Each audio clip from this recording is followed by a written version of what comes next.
Mesdames et messieurs, bonjour et bienvenue sur Étoile Monde TV, la maison de la qualité. J'espère que vous allez bien. Moi, de ma part, ça va. Dieu fait grâce. Et alors, c'est votre Dasakine, la maman des étoiles. Si c'est votre première fois de tomber sur notre chaîne, notre vidéo, nous vous demandons très, très poliment de vous abonner pour d'activer la cloche et des notifications. Ici, vous aurez droit aux émissions, analyses, live, débats, tout ce qui fait l'actualité. Alors, n'y ratez surtout pas activer la cloche et des notifications de maintenant. Alors, comme je l'ai dit au départ, c'est Ada Sakena, la maman des étoiles à Kamiel. Restez branchés, je vous laisse suivre cette vidéo et puis on se retrouve tout juste après. Alors, faites comme chez vous. Nzembo affaire regola. Bon, eza vie privée na nga nde ekota na nzembo affaire regola eza vie privée na nga. Siko longola Kotam na tali na oki nzembo. Longola siko vie privée na yo. Est-ce que okoki kopesa biso nzembo wana papa ve andaka yemba penza nini alobaki penza nini na kati ya nzembo sans ko toucher vie privée na yo? Po tu apesi ka ba comportement non, ba comportement ya biso ya basi. Basi ya Yo za kini, mwasi eza te, ba papa. comportement. Yo za mwana Ba mbali. comportement ya basi oto lingaka na kini papa. Ah, nzungu. Mais Yo oza esanga na makanda makambo na mais to yambi yo te. M goal alobaki alobi ba bêtise M goal wana soki nini cette goal alobi ba bêtise wana. Mais yo nalobi yo zo kindeka na gola pona nini? Yes akindaki. Te po alobi ba bêtise non? Bayambi yo na émission yo fozala oza gaulois te mais okomikotisaka na kigaulois mpo ofingisa bagaulois nyonso oza no gaulois te tikala gaulois te. Mais yo linga osilika po nini?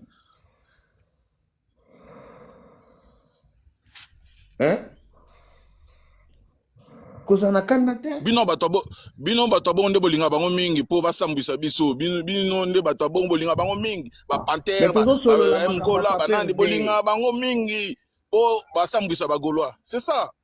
Tokopane la stratégie.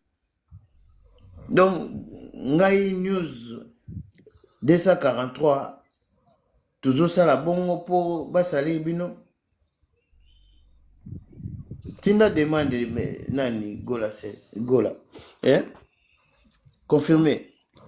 Nga nazotuno makamba pape. Ouais. Tuna mama papa ve tuna mambo ya concert nano mambo eza la ine. Sikoyo. Sanga mambo sute.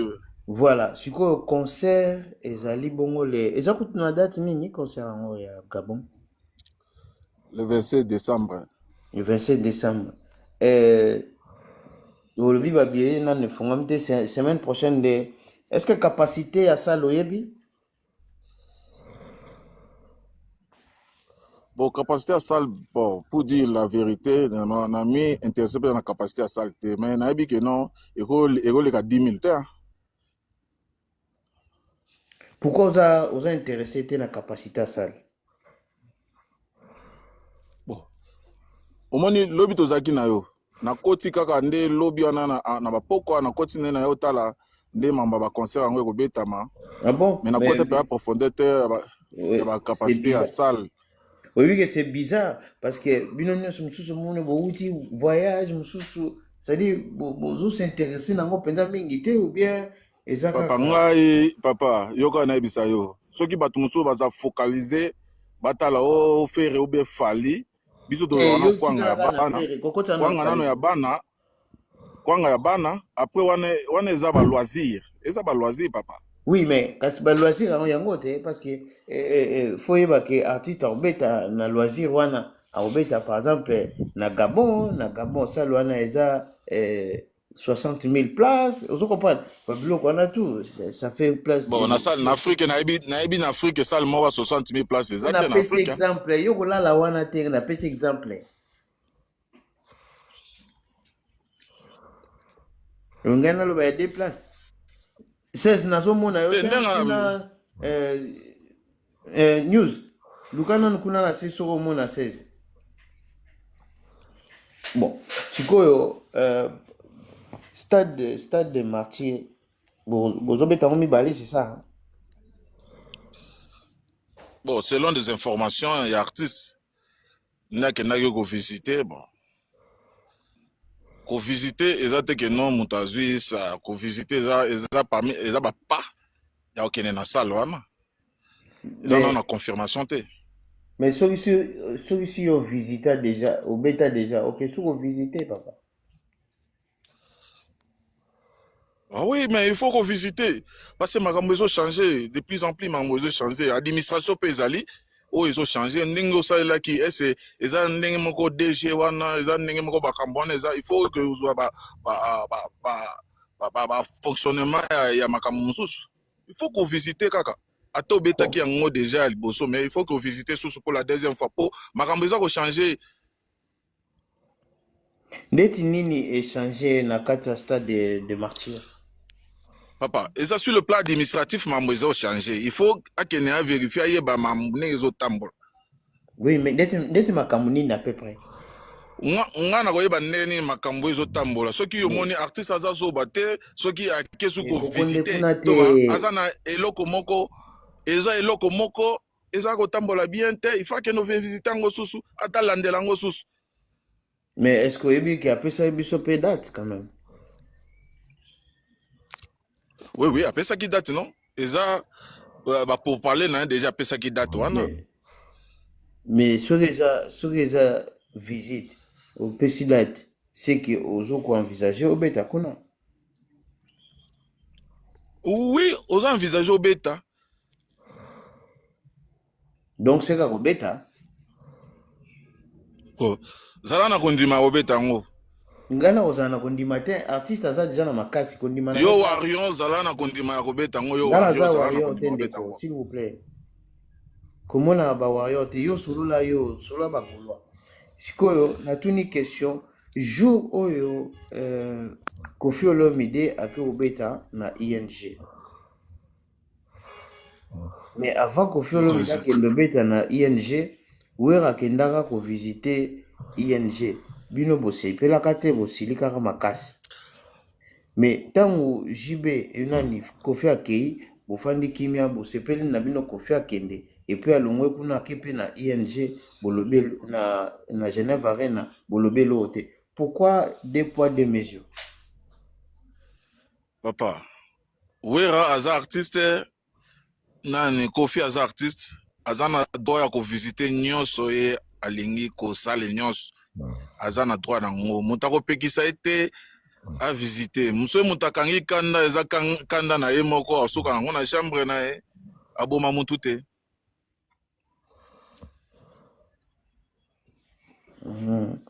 Mais ndeko ozoyebisanga Christian ozoyebisanga Kinzungu asime koza warrior ngana ko asime liboso na yo yo moko tuna oza na makasa o mata te ndeko Chris.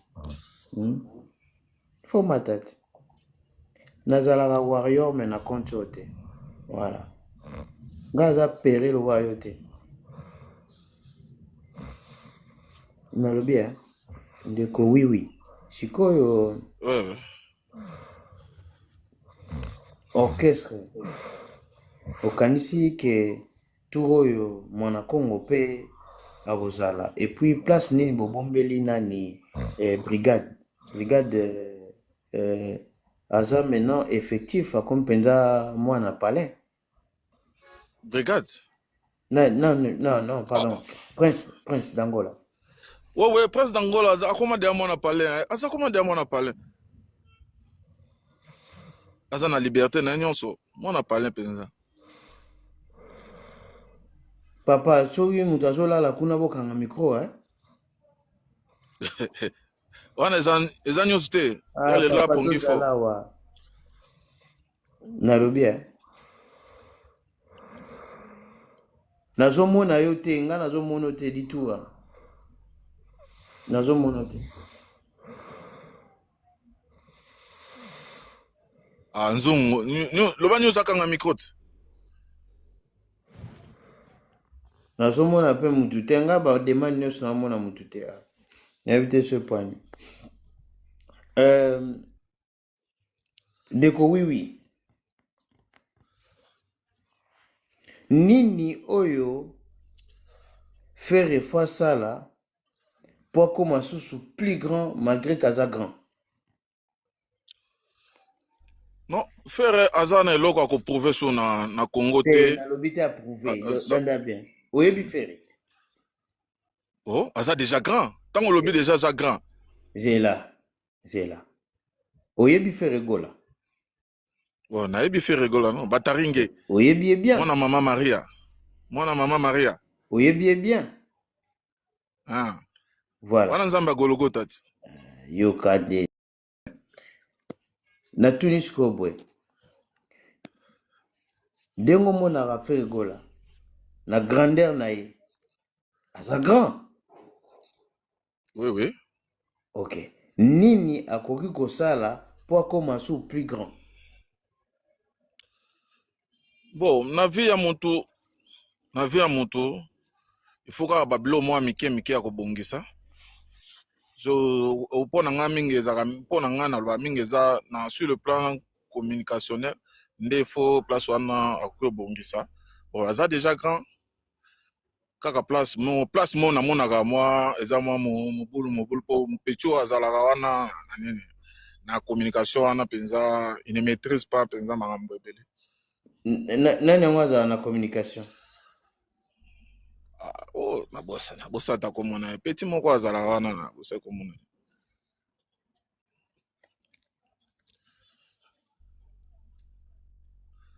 Bosa komona eh? Ouais.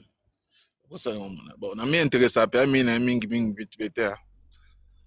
Tracy. Est-ce que Gouve les Gaulois alobaki soko beti Stade des Martyrs ozongeli yango lisusu c'est que eza échec.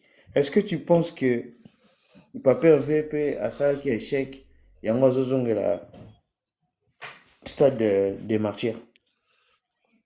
Non. Bon, Gouve le Gaulois aza na ba appréciation na ye ndenge ya moni.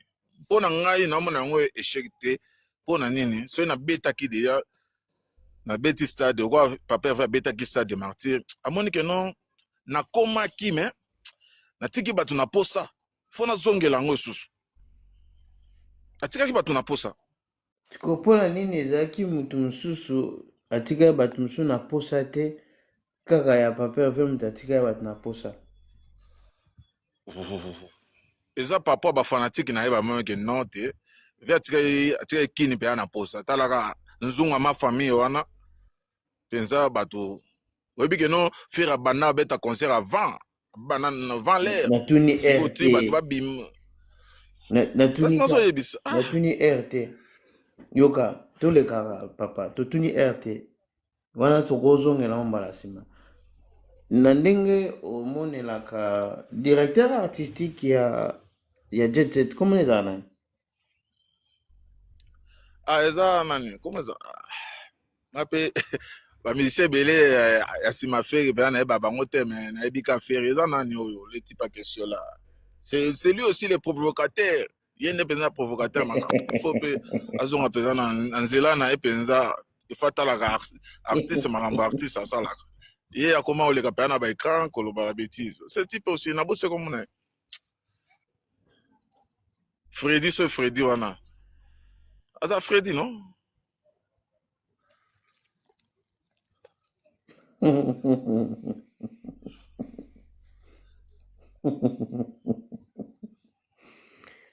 oseki nini? nazoseka mpo ozoluka komone Mark House. Freddy Mark House me nayebi nakoma Freddy. Étant directeur artistique, est-ce que tu penses que propos moko atena que ye azosoutenir na ye aya na kamora kutu faire gola obeta ngo deux? Est-ce que eza communication mo malamu? Non yango wana mpe tobenga ngo kikinoiserie mpe nde esalaka bongo na baproblème kikinoiserie te ezala ezaki ye to ezaki kinoiserie parce que yo tenir bapopo wana te ndeko nango oza mpe kinois.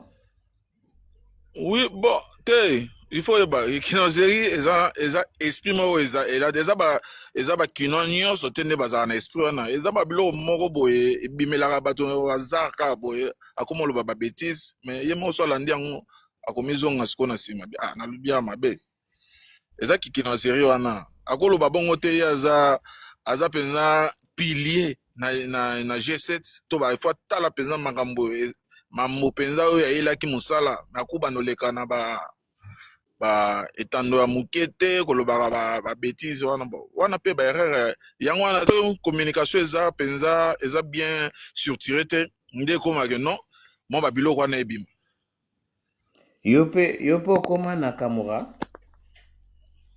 papa ngana ebi Kamura soki yaka na papa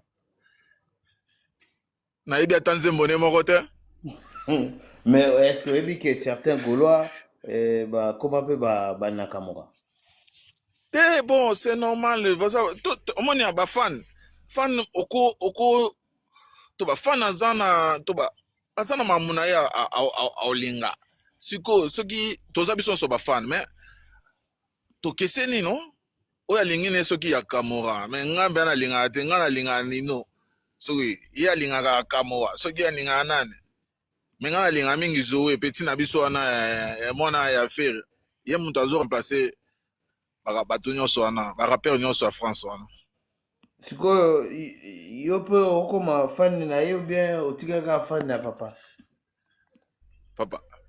te naza fan omoni ngane naza boye lokuta mabe ndenge naza boye ozoyoka ngai nga mpenza nalinga papa Hervé mais ekoempeshe nga te Redi Amis abeti boro ya kitoko nayoka ye nani Weranson abeti boro ya kitoko nayoka ye meme Fali wana abeti boro kiloko nayoka ye nakoyoka ye moto eza mpona koyoka ouais.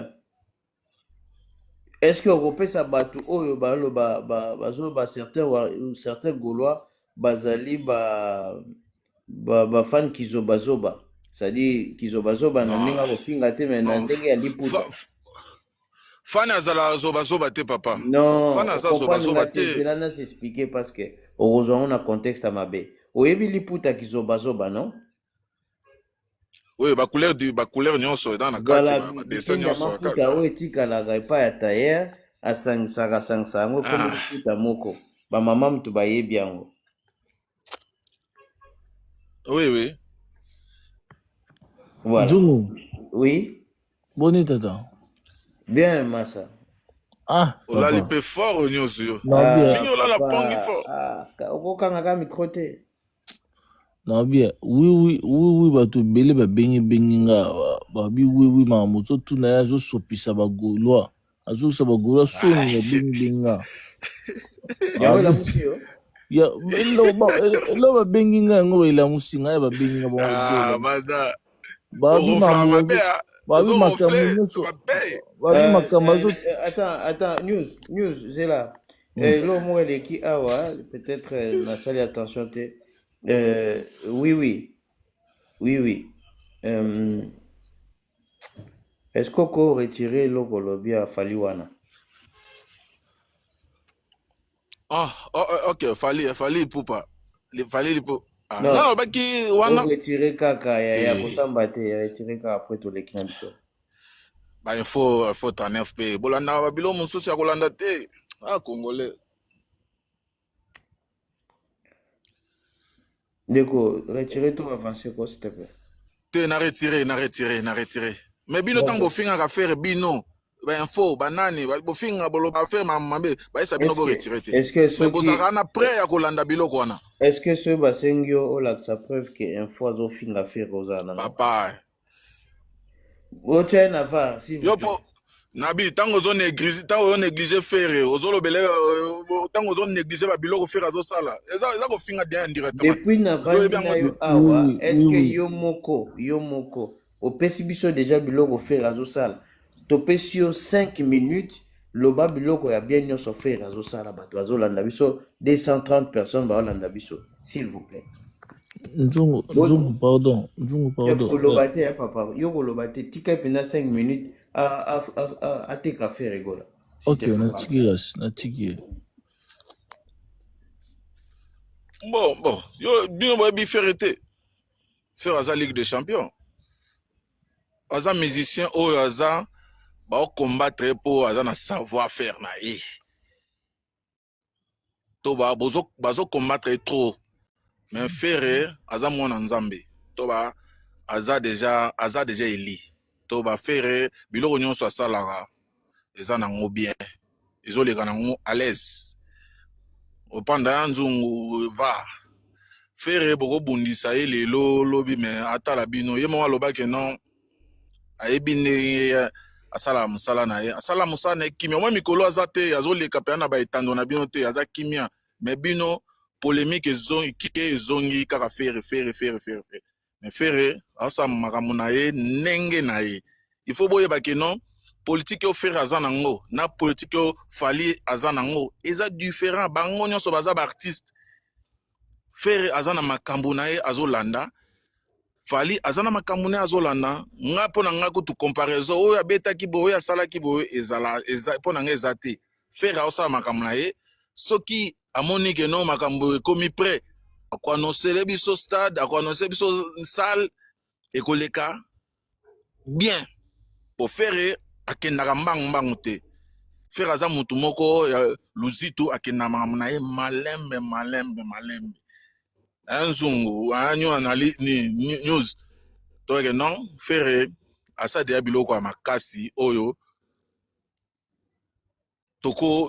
toki oloba ebele te aza de artiste complet biloko na ye asalaka erataka te to bafere mpenza nayebi te tokomparaka bango te mpo moto aza na politike na ye moto aza na makambo na ye azosala à part faire kozala artiste c'est un producteur ava faire aza nano un grand commerçant sur le plan mosusu ebele to ba aza na makambo na ye azosala comparaison n'est pas raison pour aza artiste oui ye pas aza artiste mais aza na ba makambo ne mosusu azosala o suka na koloba wana fere déjà akoka na ye déjà aza na makambo na ye azosala mais esengaka mpe apesa biso kaka bilengi ndenge apesa biso bilengi wana biso tokosupporte kaka tina lifobo mpenza ngai na fere nakosupporte kaka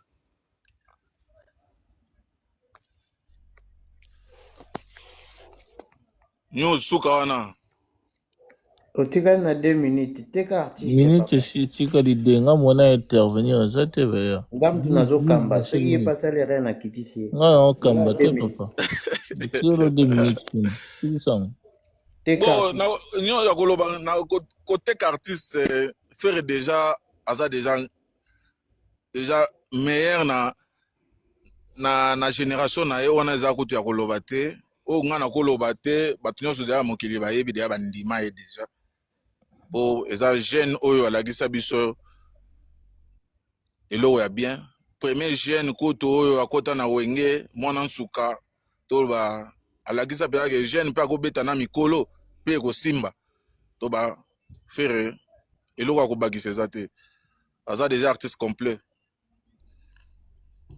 nzungu eloko mpenza kobakisa eza te nakoloba ebele te oyo nalobi yango wana mpo na ngai fere aya deya complet mikolo kaka naamona kaka mwa barépétition nde ezosala mwa bien aoninga otika biso tan te mwa barépétition wana ezosala biso bien suka wana nzungu soki oza na eloko ya koloba olobi mais obosani biloko nini awa m soki m kute soki 16 alobaki babétise moko mais c'est pas bien il faut ayebaki non Gaulois faux azalaka te Gaulois vrai azalaka te soki yo moko mibengi Gaulois faux to boza na fausseté na yo moko nde oyebi ke makambo ozosala eza bien te mais Gaulois aza kaka Gaulois motu moko ta kolongola motu ki Gaulois po ekosimba te Gaulois atikalaka Gaulois mais soki yo moko omilongoli oyebi ke no omilongoli mpe oyebi ke no oza fautif mwana mobali alela mingi to ozolelalela na bapanel mwana mobali alela te mwana mobali asasimaka basoki bafingi yo soki balobeli yo boye asasime ke no ozali oza Gaulois moto akolongoloki Gaulois aza te voilà nakangi yo micro po apesho 5 minutes sali Yaris po oteka fere gola mais yo moko je crois que nayebi te parce que baza bakatakata bazali awa des bandes à London baza awa to se retrouver biso nyonso kuna na Facebook. Ah, nzongo yo de recherche ko répondre dilakana taso kibisanga na commentaire. Akeba na ye moko pe. Ya kanisa biso tolobaka te. Donc tozozwa lisusu ndeko mosusu oui yo mpona yo oteki déjà artiste tozozwa lisusu ndeko mosusu ye pa teka artiste papa zela biso na se.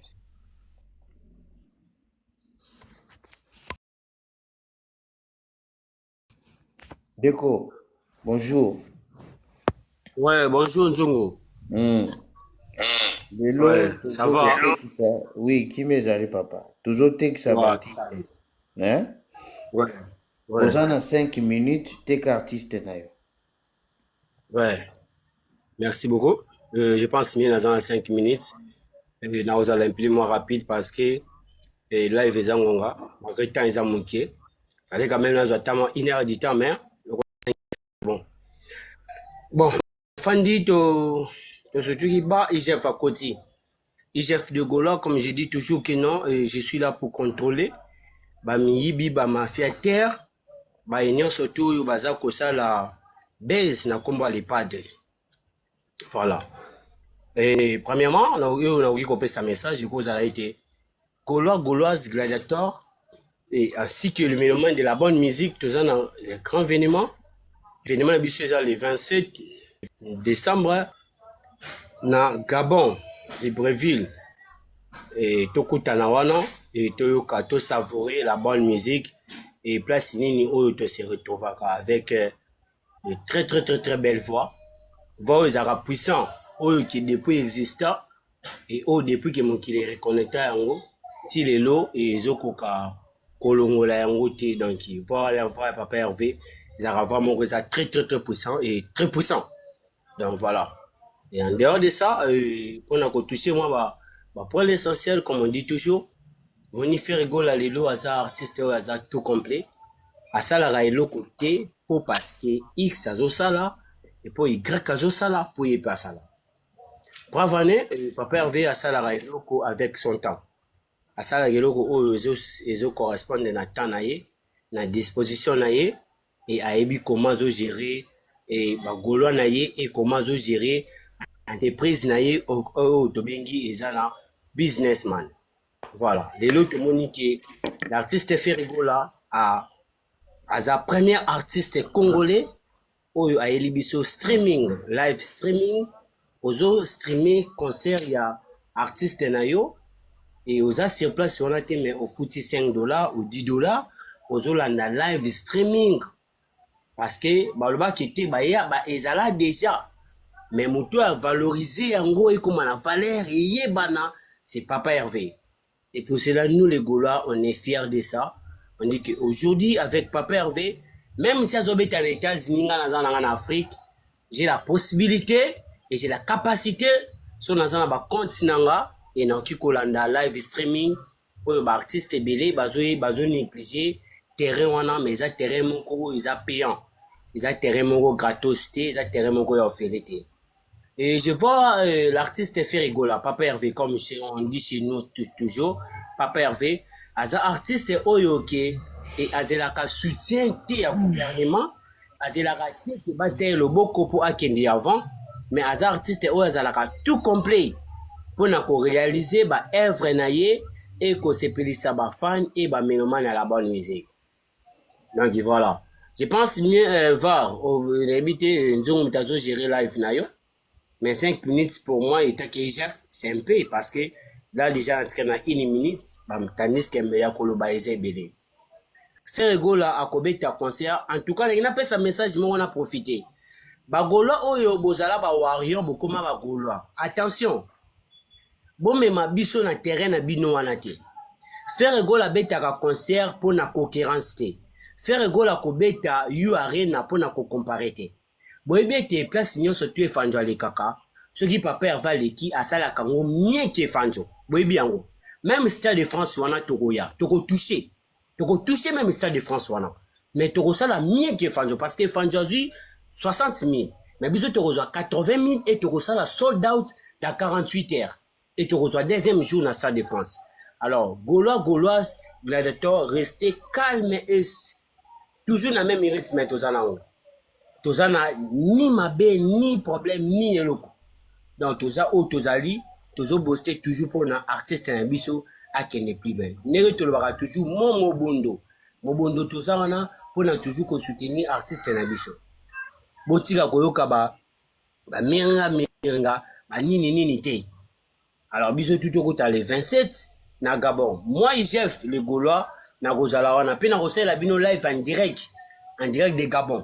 To kozala pour na ko savourer la bonne musique et c'est l'artiste ou atikala na identité ya rumba, c'est toujours Papa Hervé. Je pense mes minutes na comment citer na ko respecter on va ceux qui vont permettre boba qui ça en tout cas ça me fera du bien. Merci beaucoup.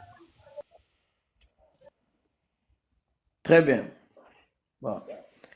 Biso tozana biso anaka poto yoka mais obeti balokuta moko awa mais bokolo ozalaki koteka artiste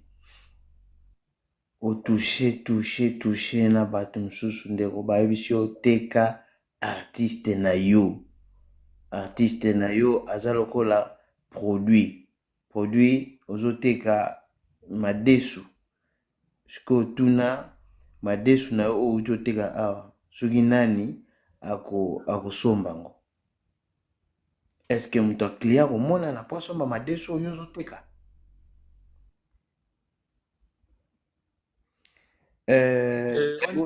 papa korepondre te bomwatela biso susu motu moko korepondre te ndeko tozotala kaka bino bozokoteka baartiste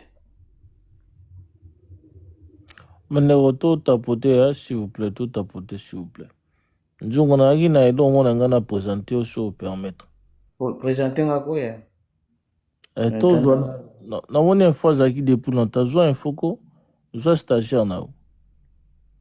Zwa na Aris Lom aussi il était là. Nazo mona Aris te. Ngama invitation msusu nazo mona te.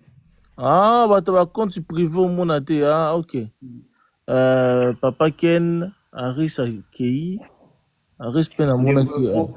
Il faut matara moko po bateka ba artiste na bango. Lelo makamba debe zate. Allô, bonsoir à tout le monde. Bonjour. Bonsoir. Oui, bon. 13 minutes, nacha chrono. Ok. C'est parti. Merci beaucoup. Très heureux. Je salue d'abord tout le monde. Bamelomane, il y a bonne musique. Les Warriors, je vous salue aussi. Bon, nous sommes là pour parler de notre artiste. Aigle, El Manabia, El Pichinchi, El Pipo. On a plusieurs questions. Ndeko oya machoche na munene. Iya loba na biso ki yeza afana tira fali tete. Lelo komiko po lobela fali. Okosele makamba lobaki yaza rafali fila za warrior te mazaka. Te fali fila za la ratina sina moyo papa. Yemta lobaki yango. Passé c'est fali fila za la. Yemta lobaki yango. Papa, fali lobaka ba warrior na ba warriors. Ese ba fali fila ba za la. Oh, papa, faut reconnaître ma fan où il fallait mourir le bar, papa. Va falloir fin bazara wapi mon cher. Bazara non combien? Oh, papa. Oza usara na kuba fali, va falloir fin bazara wapi. Oh. Yemta loba bongo, ngana yoka ependa lobango. So na kosi yemo azatemo. Ah, mais c'est un faux, va falloir fin boza combien? Bonjour Ndekovar, vous allez bien? Bonjour, bah fallait finir vous avez combien? Bonne santé, vous avez madame. Comment est-ce que le monsieur abandonne un néant à commencer qu'il est aujourd'hui? Ils allaient une bonne façon, Yako, apprendre.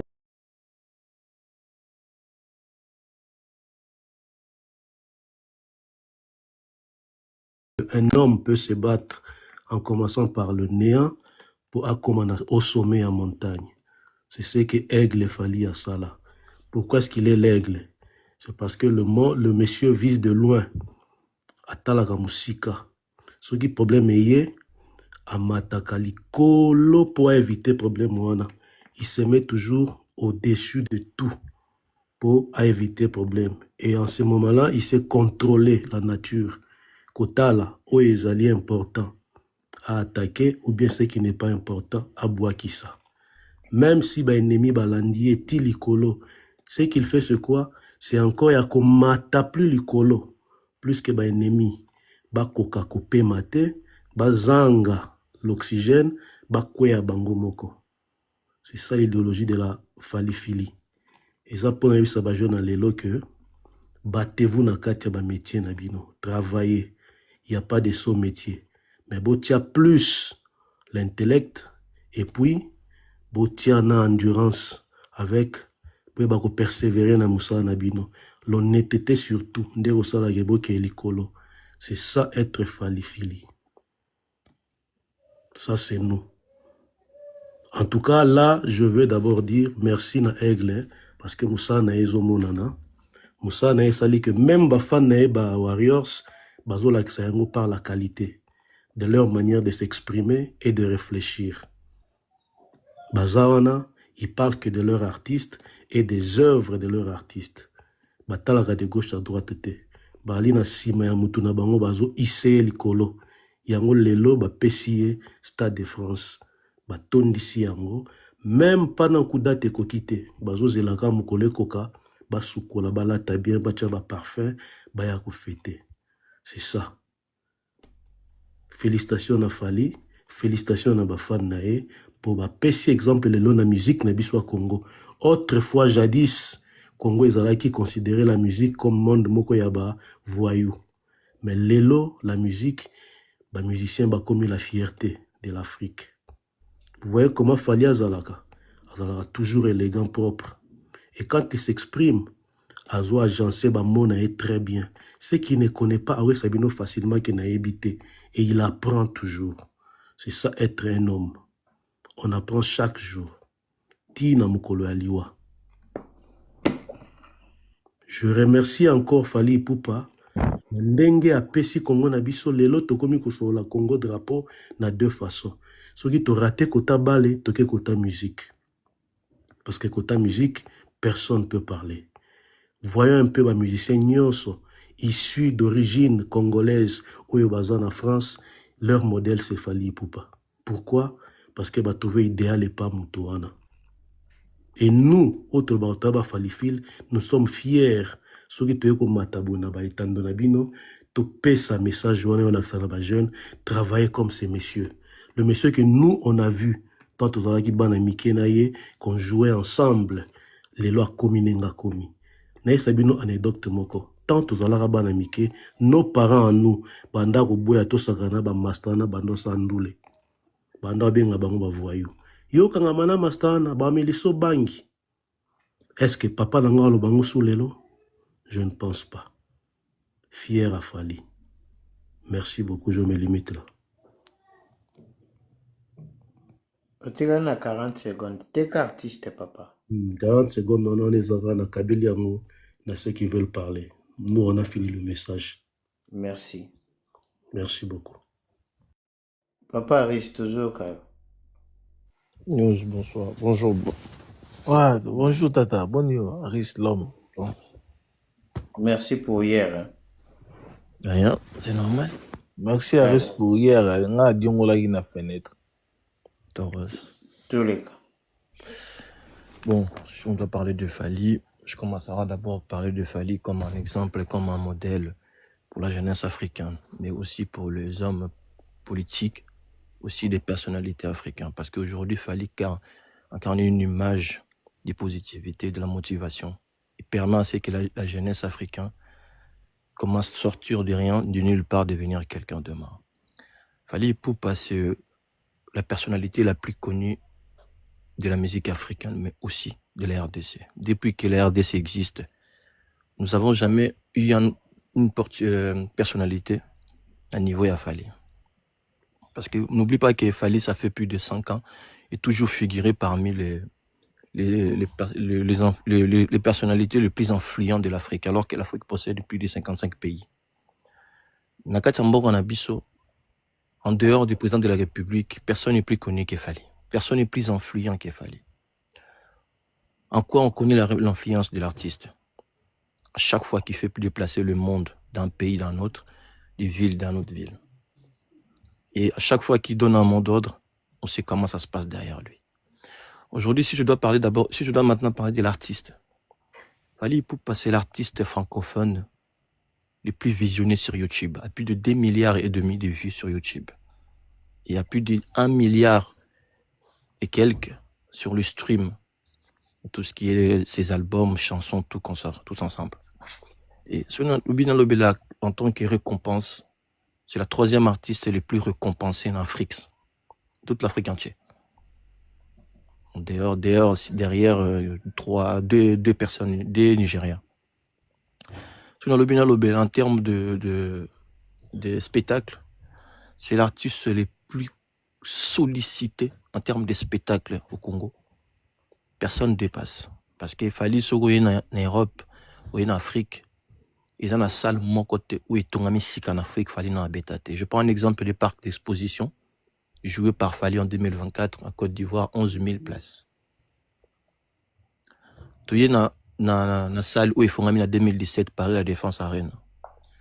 C'est le premier artiste africain d'avoir rempli plus de 40 000 dans ces salles. Et c'est le premier artiste africain d'avoir fait sold out au Stade de France après 36 jours. Aujourd'hui, qu'est-ce qu'on peut dire sur lui? C'est un acteur, un artiste, un père exemplaire, un mari exemplaire pour sa femme.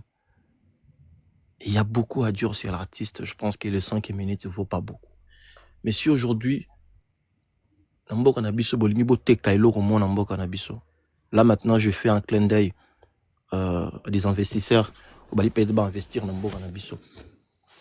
ils veulent investir sur des produits, sur des magasins, sur des choses pour donner l'emploi aux jeunesses congolaises. Ils doivent toucher Fally. Parce qu'à travers Fally, la jeune congolaise va se retrouver. La jeunesse africaine se retrouve en eux.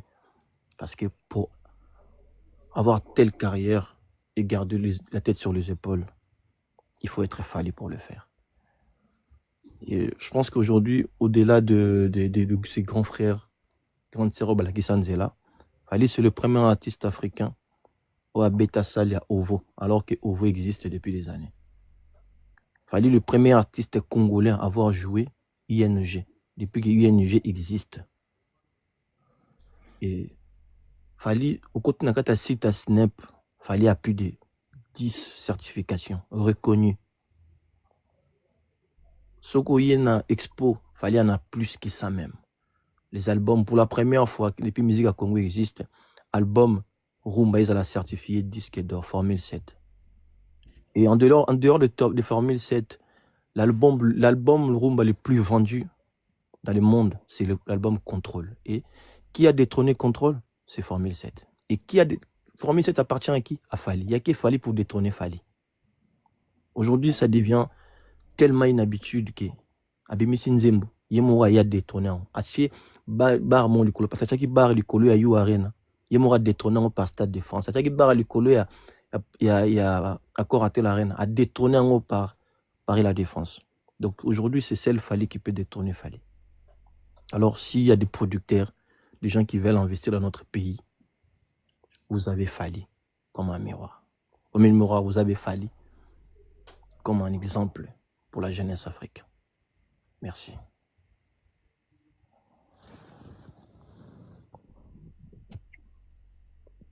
Merci beaucoup. Pardon. Oui. Aris, on est à Yom do Lobato, et ça Aris soit ça aventure des fois. Et ça Aris, il y a Aris, tout ça Aris soit ça aventure. D'abord, tu as dit, vous êtes artiste. Ayo, c'est le voilà. Moni awa, ils ont voilà entretien d'embauche, papa. Biso sikoyo, toujours yoka. Natala, nani na rozwa, na musala, nani na rozwa. Aris na début déjà na zuye papa. Ça y na zuye déjà na début car ya na moni eba fongola zelate eba fongola page ya Bible boy. Mais eba fongola page ya liboso na zuye mba moko. Inutile de na ba 5e page, 10e page. Ok. Donc, aujourd'hui, produit, toujours, to gardant. Nga na joué à risque, papa. Fona yambe kutuno d'avance. Est-ce que tu tigala nae comme invité ou bien tu joues sous Panderum sous? Ah, ako ma troisième. Il faut tiga na biso. Toko ma 3. Bon, tu bombi nan mopandi, tout à l'heure, tu joues nan mopandi. Tout à l'heure. Ma belle sous nasi awa. Mati sa ekaka. Namuni mama biso. Etumba na kombo ya aigle ninga bengaka na zoka aigle na l'air azaka calme pour na robanga bénémité mais plus pour éviter le mal. Il sait vraiment se protéger pour réfléchir et attaquer. Au moment où bozako bazolo banae, il répond pas, il s'efface, après il attaque. Dès qu'il attaque, il a le tornade. C'est ça, moi j'aime les gens comme ça. Silence, tu attaques, allez, on y va. C'est un enfant vraiment, pour Nangaï Fali, Aza réussite. Parce que, vous avez place à outils, na quartier, où il y a néant, où tout le monde a néant pour Abalobaka, moi na riche, de Aza à venir. Donc, à la Kisibino, peu importe la situation, les parents n'ont pas zanango.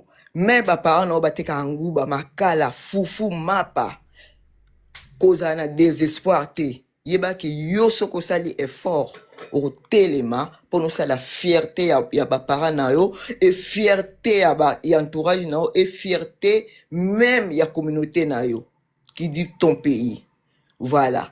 Vraiment pour ngai na nikuto kota na ba bilo mso mike te donc na pour ngai za mwana moko vraiment exemplaire oyo ko telemisa bana misusu o bazaki perdu o baza désespéré o bazo lakisa bango misapi que si tu veux tu le peux. Voilà, merci beaucoup.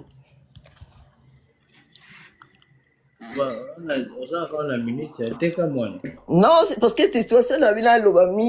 c'est un enfant qui me donne l'émotion. Dès que la cahier, il me donne l'émotion, chair de poule. Et tant que maman, je peux pleurer. Oui, que maman, c'est alilaka ni sengo ya mwana na réussite ya mwana. Surtout soka yebi ke lobi na tokisa ki ma desu na na lesa bango makali koka kite. Vous comprendre? Donc, nous, les mamans, on peut pas prendre 5 minutes. On est là seulement pour montrer que, regarde, votre frère, votre petit frère, il a réussi, mais on était pauvres. Et toi, pourquoi tu penses qu'à l'argent, tu peux faire l'argent sans l'argent de tes parents? Et ni pe la kisake, ko kanisate ke réussite ezaka na bana ya ba riche. Non. Réussite eza pona makasi yo mo de ça la courage, ton courage. Ko kanisate pe que lelo pono koma na 100 000, il faut bandaka na 100 000. Pour banda na 100 000, oko bandango pe na 1 euro. Donc tu peux commencer même à vendre le makala, les charbons, les makala, les foufous, tout ça, pour acheter un jour une maison. Voilà ce que je voulais dire. Merci mes enfants. Merci, je vous donne beaucoup de courage. Prenez l'exemple de Fali. Et surtout, évitez les insultes. Même s'il avait insulté un jour, moi je dirais c'était la jeunesse. Mais déjà, il a grandi à comprendre que je ne peux pas faire les erreurs lorsque j'étais jeune. Voilà. Un bon exemple pour moi. Merci beaucoup. Thank you. Thank you so much. Merci.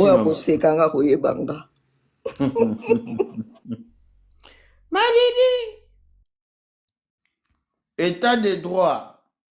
État de droit aux 5 minutes.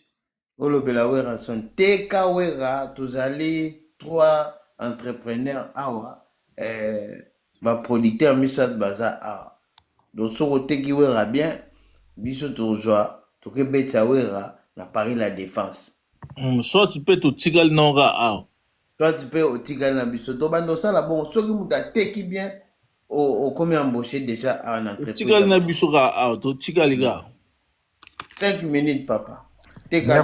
Merci beaucoup Nzungu na ndenge o permettre ngai na matana panel pona koteka artiste na ngai Werason na kokende kutu musika te. Werason aza produit vendable.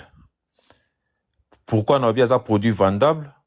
parce que so natali carrière na ye banda carrière na ye aza mutu moko auti dalene ya uti na village baye basali orchestre na baninga na bango baninga bakei wera tikali na 2 membres basali orchestre abanda succès na ye ti lelo aza toujours ka azo maintenir succès na ye soki tokei po na album abimisa album babenga ki Buisan Pipa 25 ans banda album wane bima ti lelo ezo marqué toujours génération en génération ba jeune ba botamaki o bataki na ba 5 ans na ba olo ba bo bazali na ba 10 ans ti lelo ba betar ba morceau na ya de la forêt soki toke na ba concert aza l'unique artiste congolais oyo ba concert na ya beta na ba sala minene na poto ti lelo batu ba o beta na ba 2000 et quelques ba 2010 ti lelo batu batalaka yango oche yango oyoki kitoko izalo ko ndire obimisi onka mikolo kaka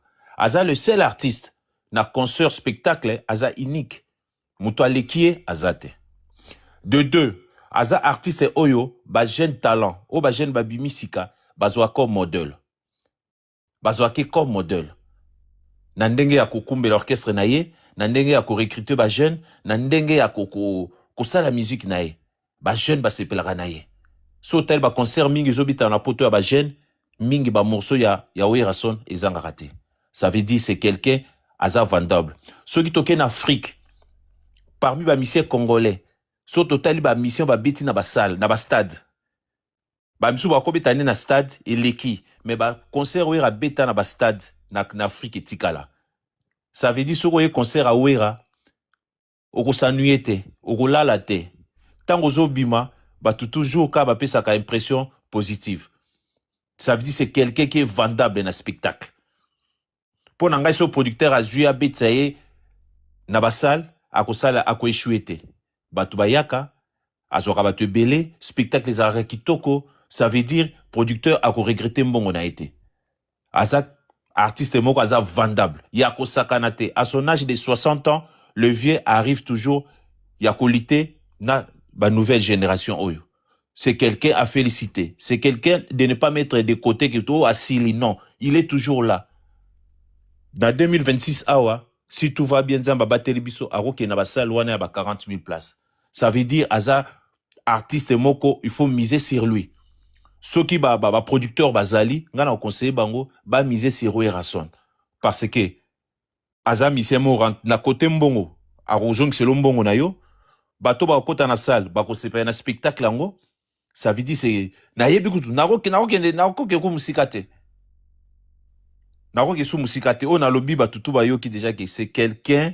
à miser sur lui faut miser sur Werason oko jeter mbongo no na poubelle te oko récupérer mbongo na yo et puis oko za concert na ye oko ki koteka yango parce que batu ba olinga batala yango wera betaki nini spectacle ezalaki ndenge nini c'est vraiment quelqu'un à produire merci beaucoup Nzongo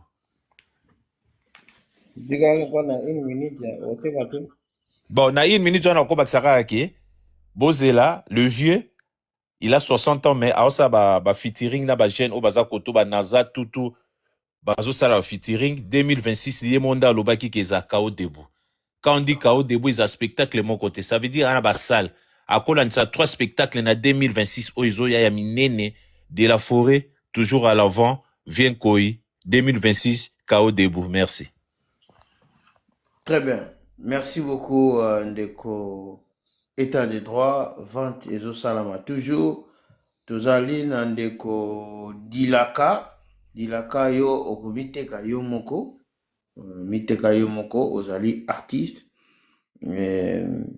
biso tozali bongo 3 producteurs awawa toza na recrutement et artiste miteka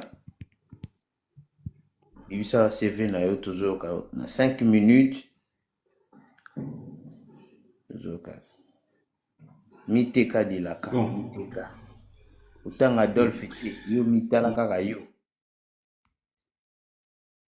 atanga pe papa wemba te Nzungu bonjour Nabino Nzungu bonjour papa balandi sango vraiment na koteka ne artiste na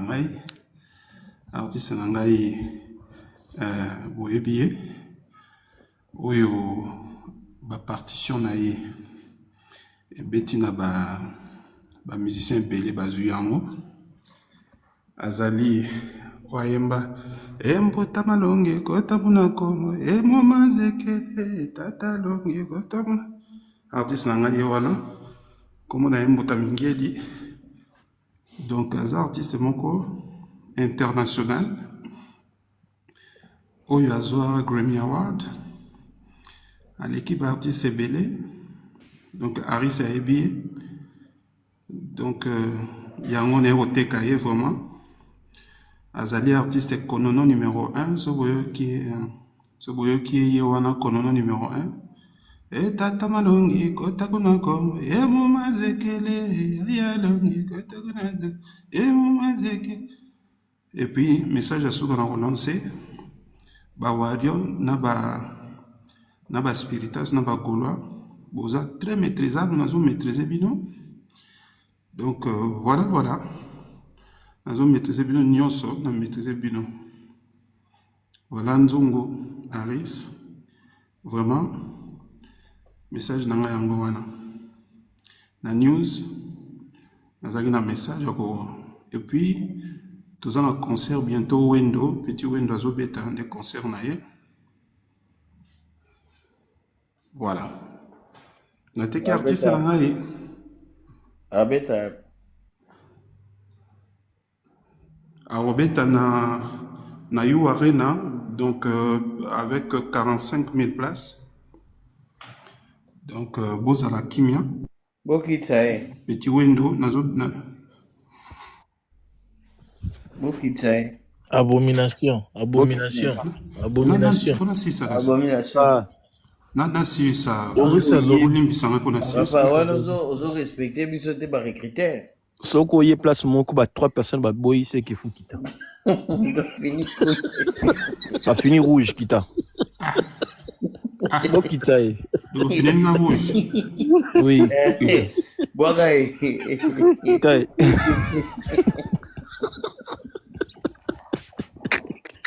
Ajusa zara mutamu.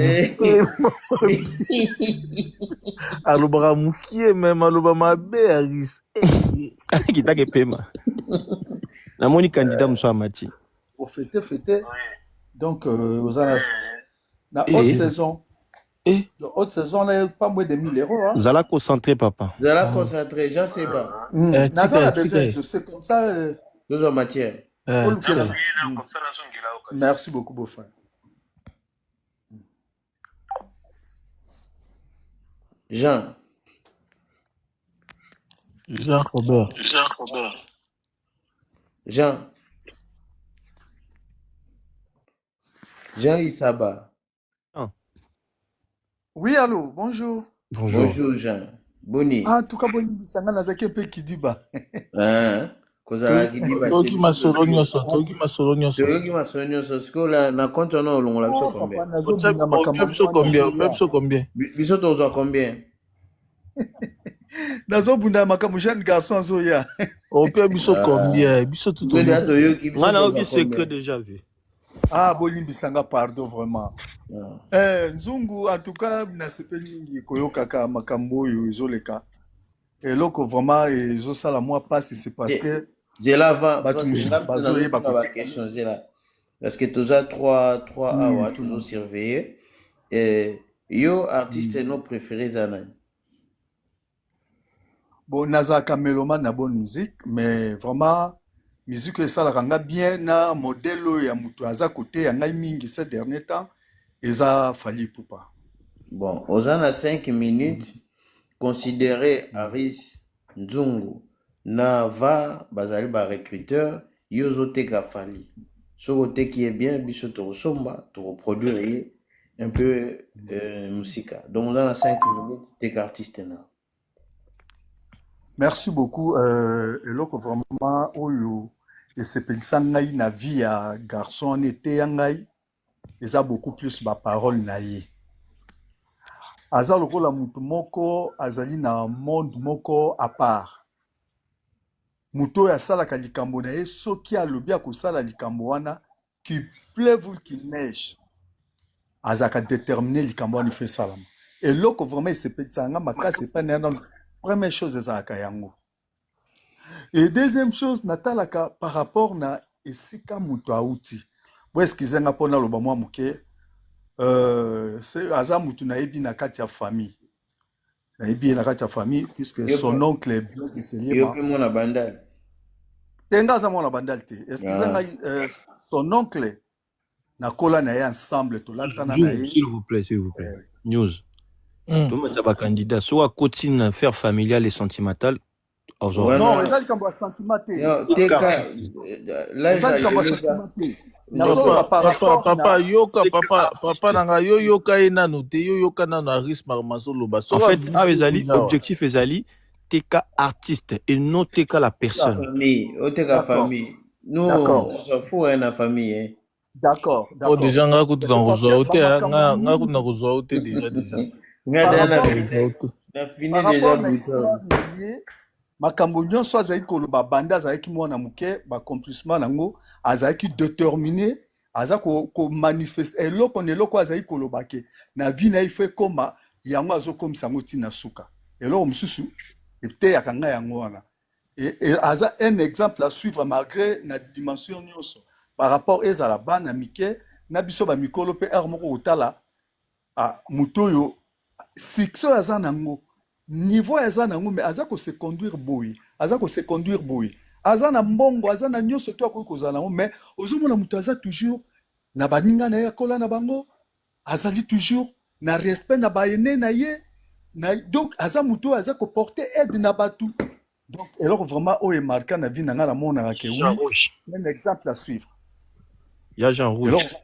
Rouge, bokiti, boboaka rouge. Oteka la personne. Rouge. Rappel rouge, boboaka rouge. Rouge. Babi teka artiste oteka la personne, rouge. Rappel rouge, bocha mutu mususu kuna. Papa Thierry kota to mona. Mona yo. Ma titi. Bonjour, na bino nyonso na batutu bana se me bino na mona bino boluka nde désordre. Oh. Batterie. Jana bana cha minute batterie. To sel minute. Bino bozoluka bat baya oteka artiste lero artiste asa teka makala makambo esila. Chiko bozoluka to teka e to tekele wapi na makambo to tekele pa banani. Non mais papa Thierry, comme ça, biso to concerter na fin to misi meilleur fan. Voilà. Azake bawario nyonso baza ba meilleur makambo esili bakangi Stade de France. Surtout to tekele wapi. Papa Thierry, ngada ya rouge. Papa Thierry nga rouge. Mais qui ka ko tanga rouge bino tunde no bozana. Échec. Papa Thierry nga rouge. Ngana na chete papa na pesa. Nga rouge, ngada na che rouge. Ngana che da rouge, ça fait 2 déjà osa yo moko do katani nzungu. Ngana che rouge. Osa de. Boboaka rouge cha mimi bale. Rouge. Rouge, boboaka ba moto rouge. Rouge. Voilà.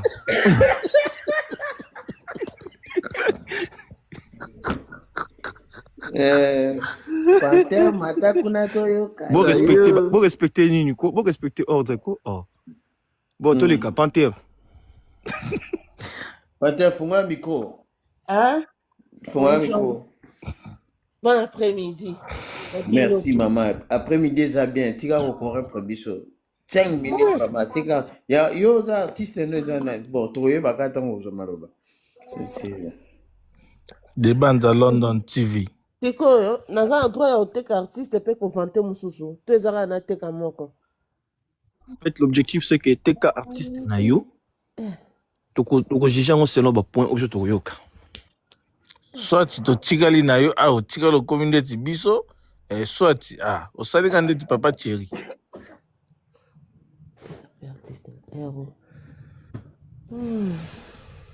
Alors, na teka artiste na ngai. Bon. Artiste na fait rigolo là. Non, teka na prix. C'est un artiste, je dirais, bourré de talent, mais il a manqué à déplorer sa flemme, hein, tu vois. Flemme, et puis a décisif té. A décisif kala, mais pour l'instant, a décisif té. Et puis surtout là, tout l'amour qui me tombe sous l'année prochaine, artiste à Koli, moi pas comme déjà on voit des disparitions. C'est qu'il lui faut, et un batupeno va bien calibré mentalement, intellectuellement, bas à côté nae. Pour résilience aussi la rouge nanini. Obi ke bo mi tema makasi Siko likambo nini? Concentre-toi. Je suis en train de vendre. Yo linkana teka kana lobaka ke non makala. Na ifo na ipso ke makala nango eza bien et puis la moto kitoko, mais pour ekanga pena mbabo ya mobimba il faut ezwa temps. On non teka artiste nanga. Puis non monima teke na ngeni. Voilà. Alors, Bossomba artiste nangai, c'est un artiste bourré de talent, sa musique ça te fait planer. Puis na kita na rapport na wa loba makam susa. Ta ba enseigne na ba rouge, ta ba tuba mi tema matin. Rouge. Ah.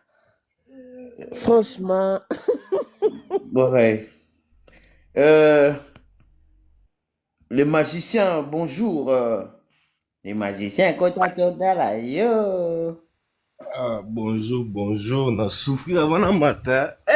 Il y a combattre. Attends, visa moto nyoka maboete. Bon, aux hommes là, toujours kayo 5 minutes hein, qu'on corrompre bisoté. Bonjour, bonjour à tout le monde. Ah.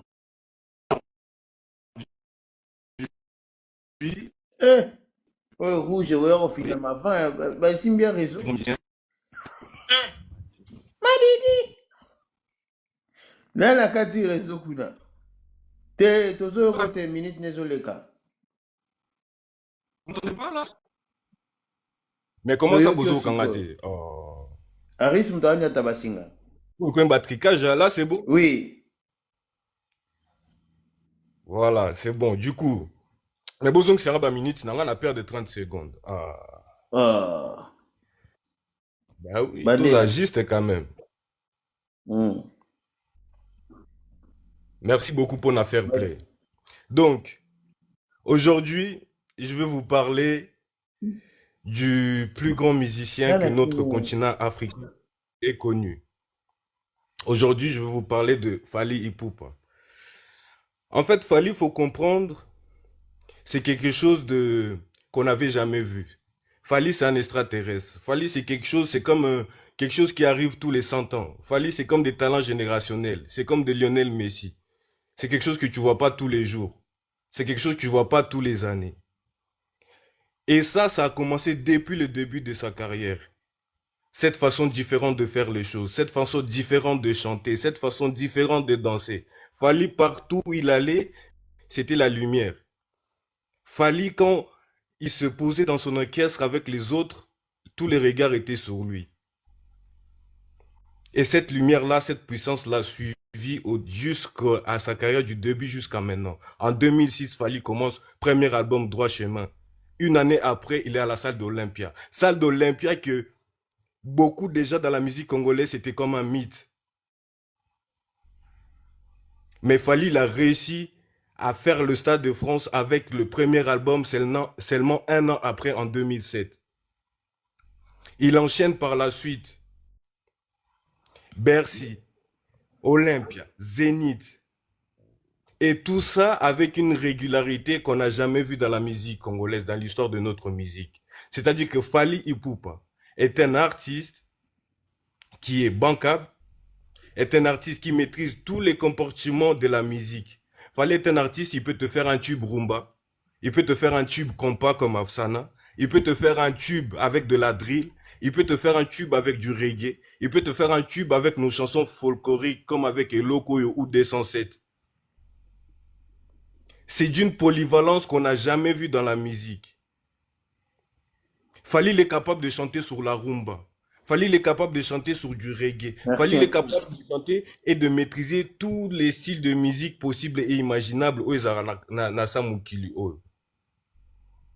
Fally, son album Formule 7, c'est un album qui a ouvert les portes à notre histoire et à notre musique. Parce que c'est le premier album et le seul jusqu'à présent. Ah, vas-y, frère. C'est le premier album et le seul.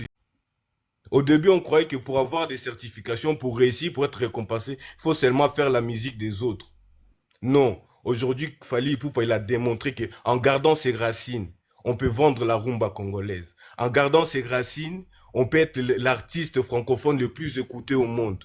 J'ai bien dit l'artiste francophone, pas d'Afrique francophone, j'ai dit francophone. C'est-à-dire les personnes qui parlent la langue française.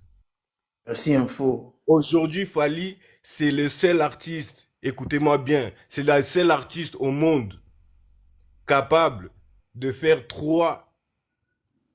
de remplir des salles dans 3 continents différents. Aucun continent d'Asie, Fally peut te faire une star de plus de 5000. Tu vas dans le continent africain, Fally peut te faire une star de plus de 5000. Tu viens dans le continent européen, Fally peut te faire une salle de plus de 5000. Tu vas dans le continent américain, Fally peut te faire une salle de plus de 5000. Il n'y a aucun artiste au monde, j'ai bien dit au monde, qui est capable de le faire.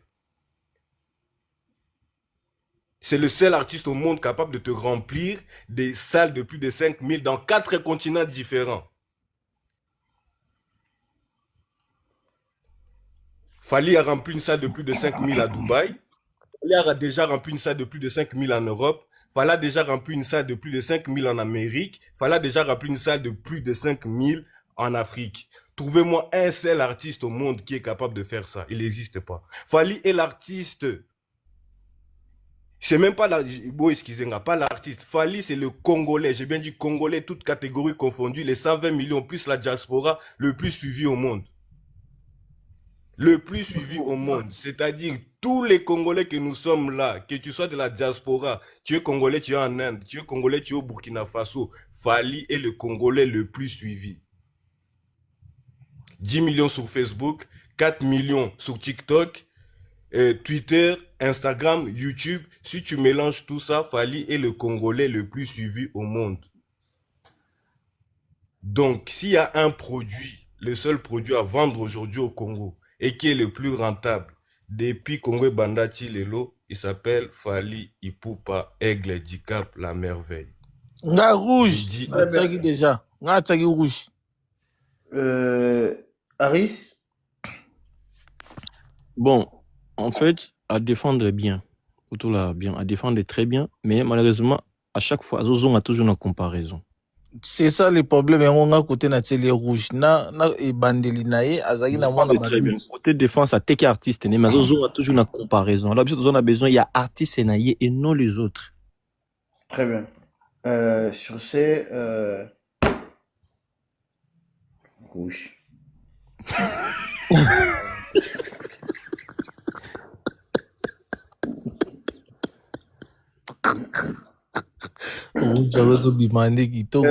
News. Dans la 16, nga mwena monezate en fait. Aza compte privé. Azolela ke asengi demande me nga na mona. Ndeko yo yena compte nani? Na bifafa pas yo défendre artiste ne. Bonjour. Bonjour. Papa, oyena compte nani s'il vous plaît? Papa. Yena compte leader 6. C'est Makosi. Na matisinga. Na matisinga. Zana na mikitila nga mo pardon. Na bobo bota nga pardon. Na mikitila. Bon, na pona suka mtema te, na mikitila. Je fais quoi? Aïe, Fafa, aïe, défendre artiste na ye. Je fais quoi? Pas si J'arrive. Écarte. Alors, Ndeko, aux 5 minutes, papa convaincre 3 producteurs au bazar awa pour que vous ayez chance artiste nayo abeta dans mususu na Lumumba ville. Toujours comme. Bon, merci pour la parole. Mon artiste Sims est bel et bien. À sa première fille, c'est artiste Oyoyo. À sa plus de featuring. Au carton rouge. La jeune ministère congolais. À sa première fils Oyoyo. À sa première fils Oyoyo. À sa bien oyo basomba nyonso na kombo na ye nzongo nga kotuna nga te oyo abimi na carton carrière na ye mbamo bandi obeta baconcert na ye moko individuel aza na concert le 7 aza premier pardon rouge oyo bananga rouge Diraka Arisa Diallo. Publicité rouge, majorité. Ça y est, c'est bon. Je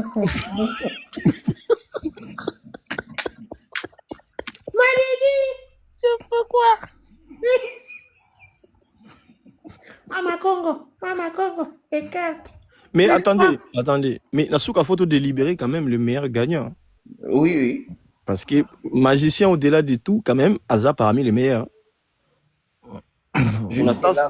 Oui, défense Naïsa parmi les meilleurs. Jusqu'à là, oui. Sauf juste ma comparaison à Tchaki, mais tu bois qui quand même. Il y a pas qui mien. Tous les cas. Yaba pas lingo matatin, tous à goal à 16. Voilà. Il va plus goal à 16 ans. Hier on a le colo, on a comme 16. Dans la zone on a goal à 16. Dans la zone on a 16. Kasa koma, a koma 16. Naba boule. 16 naba boule. Na pesi info mbote, merci beaucoup pour la cadeau. Les lots ils ont un anniversaire dans ngate mais naza ko tonda renforcer encore ça la bien. Info 39 bana Italie bazo ko sepela na pesi c'est na ngai Mireille Badrio. Comment ça va bene? En plus ça va stagiaire azope ça. Ah, on va stagiaire. Les amis vont minerval papa. Ok, il n'y a pas de problème. Tu sais, là, on a une minute. Minute tolek. Alors, je pense que les trois producteurs n'ont côté artiste devant Bino. Moi, je suis faux gaulois, mais na côté artiste et je pense que Boyebi fait rigolater, na lingi na expliquer Bino fait rigolater nan toi ça la nini. Aza artiste oyo a sali parcours na ye na wenge 4x4 1996. Pe bakei na we ranson wazali papa na yo a formaye na 1997 bake kosala je pense que wenge maison mère alongwe na maison mère na 2004 ceux qui boye billet ba producteur na 2005 bake kosala les marquis au boyoka ezana ba titre comme ba 100 kilos et na 2005 ngwana aleka pe na quartier latin ba producteur se boye billet aleka pe na quartier latin atika pe empreinte na ye na quartier latin oya Koffi Olomide. Et na 2006 à Longwe aye kosala carrière solo na ye na de décembre abimisa album Sans Interdit oyo sala succès makasi ba producteur so boyebité. Aza artiste oyo aza plein chargé na ba voix tout aza moko ba artiste oyo ayebi ko interpréter ba voix nyonso ya Congo. Soki bozungu bolingo yoka entre a interpréter Papa Wemba Pepe Kale nyonso na bokuta na kata voix na ye aza tellement riche. Aza artiste oyo abeti Stade de Marty plein à craquer a interpréter même bakulutu na ye en pleine performance bokozwa kuti idete na ebisi bino soki bozuye bozala décité.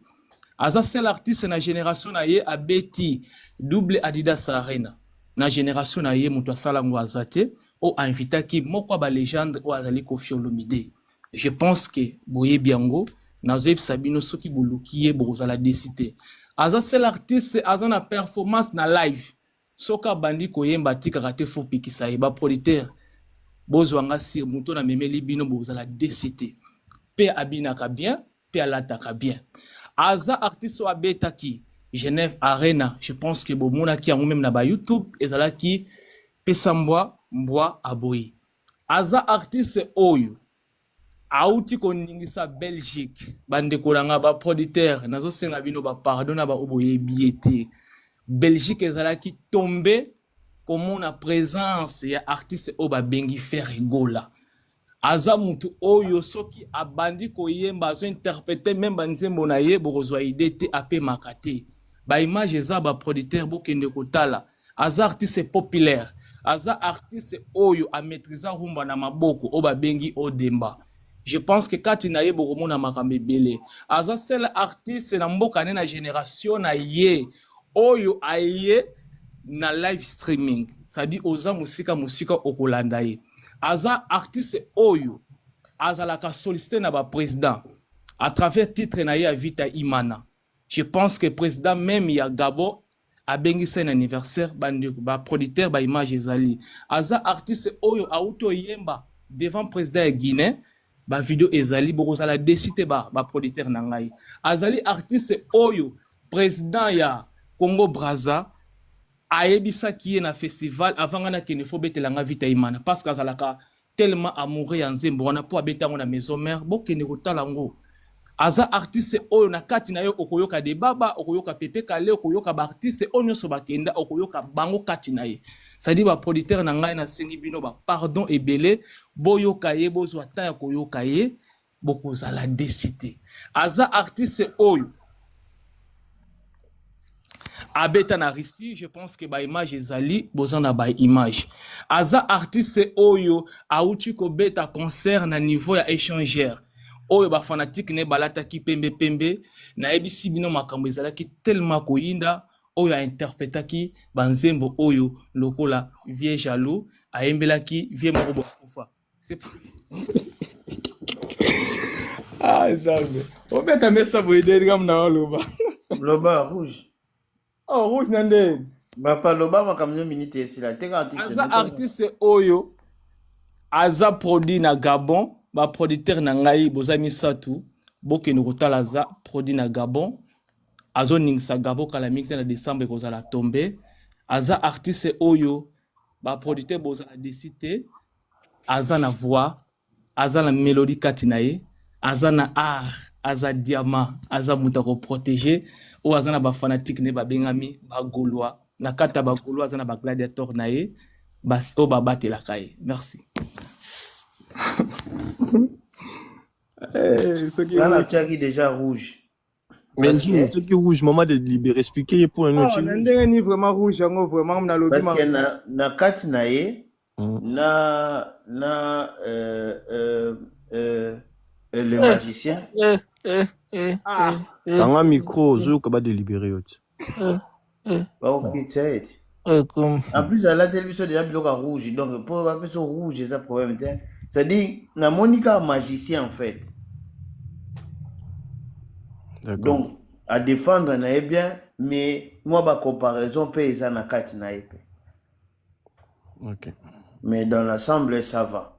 News. Jaune. Bon, moi, je trouve que à défendre, en tant que fanatique,